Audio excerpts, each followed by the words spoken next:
नमस्कार. मी मोरेश्वर. हाय महाराष्ट्रमध्ये आपलं स्वागत आहे. घराणेशाहीला सारेच विरोध करतात. घराणेशाही सर्वांनाच नको असते,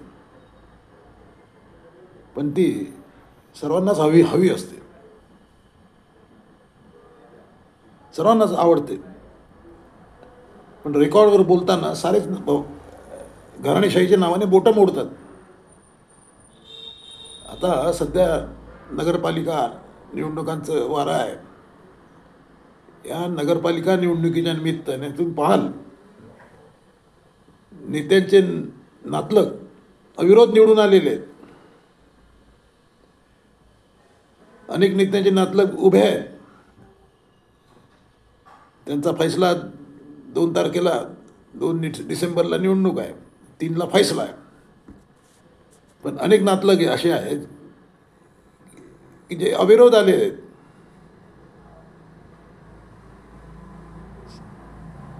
जे मंत्री संत्री सर्वच आहेत.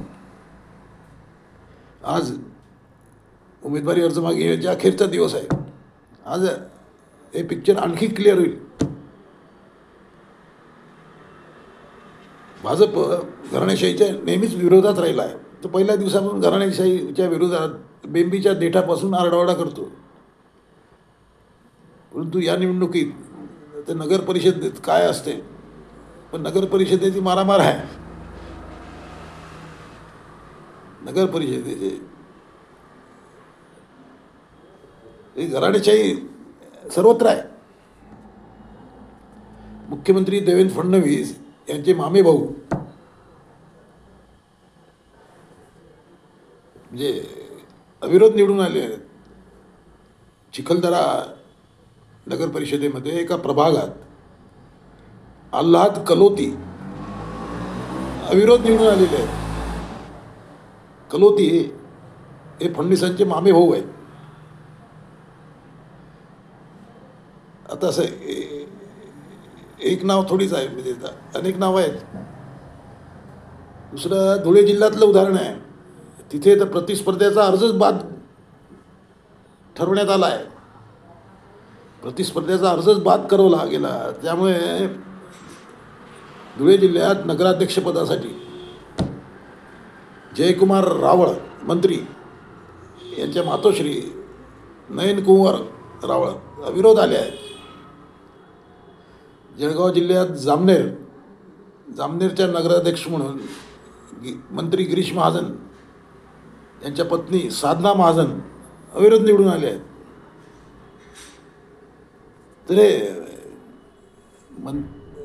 पुढाऱ्यांना आपल्या नातलगांना अविरोध आणणं किंवा तिकीट देणं हे कसं काय जमते, हा म्हणजे PhDचा विषय आहे. PhD ते सुरुवातीपासून चालू आहे. आता ते वाढलं आहे आणि त्यात पैसा आलाय. त्यामुळे आधी काय होतं, राजकारण म्हणजे सत्ता होती. सत्तेचा गर्व होता की आमच्याकडे सत्ता आहे, आमच्याकडे नगराध्यक्षपद आहे, आमच्याकडे नगरसेवक पद आहे. आता या सत्तेच्या जोडीला पैसा आला आहे. कारण निवडणूक लढवायची म्हणजे पैसा लागतो. म्हणजे साध्या गावाची निवडणूक स्वस्तात निपटते, तरी 5-25 लाख लागतातच. आणि ते जिल्ह्याची निवडणूक असेल, जिल्हा परिषद निवडणूक असेल, तर तो हिशोब वाढत जातो. मुंबईसारख्या शहरात नगरसेवकाची निवडणूक लढवायची म्हणजे किमान 2-5 कोटी रुपये खिशात पाहिजेत. हे कमीत कमी बजेट आहे. 5 कोटी कमीत कमी खिशात पाहिजेत, तर तुम्हाला नगरसेवक पदाची निवडणूक लढवता येते. आणि जर जिंकून यायचं असेल तर बजेट डबल आहे. डबल बजेट करावं लागतं. म्हणजे हे कुणाचा विश्वास बसत नसेल, पण हे होत आहे, चालू आहे. आणि सारेच साऱ्यांना ते बाबा ऐसा चलता है म्हणून साऱ्यांनी ते स्वीकारलेलं आहे. त्यामुळे तुम्ही पाहाल मोठ्या शहरांचे जे नगरसेवक आहेत, साधे पायजमा रस्त्यावर चालणारा नगरसेवक वर्षभरात तो इनोवामध्ये दिसतो, इनोवा कारमध्ये. 2 वर्षांनी तो बंगल्यात राहायला गेलेला दिसतो, त्याचा पत्ता बदललेला दिसतो. हे जे चमत्कार आहेत, आता आम्ही सतरंजाच उचलायचं आहे का असं कोणी कार्यकर्ता म्हणत नाही, कारण कार्यकर्ता आता पूर्वीचं राहिलेलं नाही. पूर्वी कार्यकर्ते स्वतःची शिदोरी घेऊन प्रचाराला निघायचे.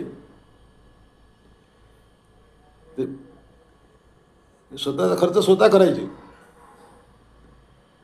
खास करून भाजपबद्दल हे बोललं जाते. पण आता भाजपमध्ये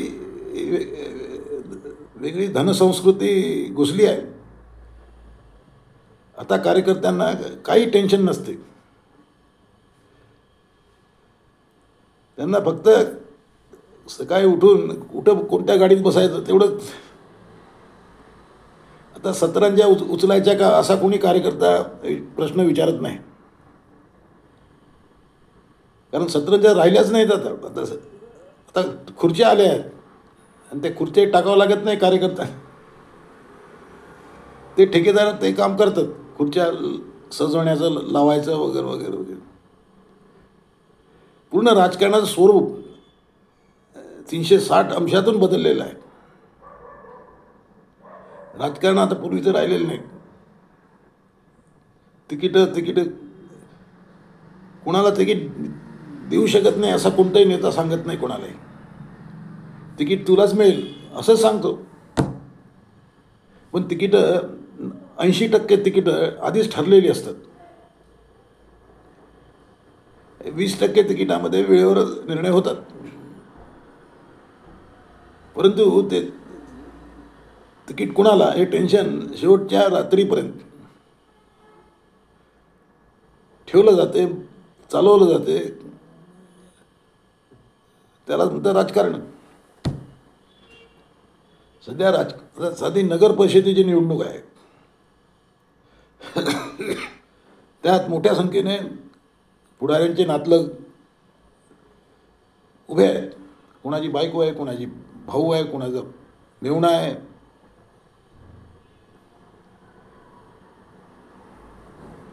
आणि पैशाचं प्रस्थ एवढं जबरदस्त आहे की उभं राहायला पैसे लागतात. म्हणजे एखाद्याला पाडायचं असेल तर त्याच्या विरोधात 4 लोक उभे केले जातात. त्या चौघांना पैसे दिले जातात की उभे राहतो.